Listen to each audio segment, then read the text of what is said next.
Education needs to change. It needs to take a far more developmentally based approach to education. What we're finding is the children are expected to do certain things by specific ages. What we need to remember is that these are only indicative. Children develop at their own time and at their own pace. Just because a child doesn't read till the time they're 9 doesn't mean that they're not a bright boy and going to cope. I've seen it happen many times. There'll be other children, though, who might read at 3, but socially mightn't cope at all well. At the moment we seem to be pushing very hard for literacy and numeracy tests, every child to be checked. I think that's a tragedy in many ways. It's a very limited perception on children's overall development. What it can do is label a child and suppress and make them feel as though they're not valued.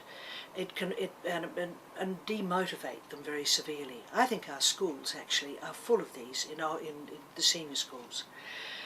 I think we need to be looking particularly at the longitudinal studies that have occurred that are showing that children who have good early childhood years, have excellent play-based learning, are the ones who have a greater competency and capacity to cope later in life.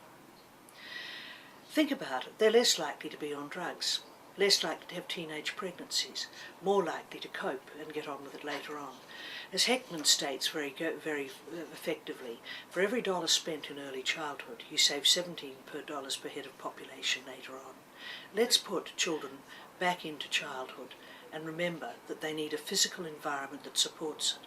They need space, warm, inviting and attractive classrooms, and they need outdoor play, which is pivotal to overall development.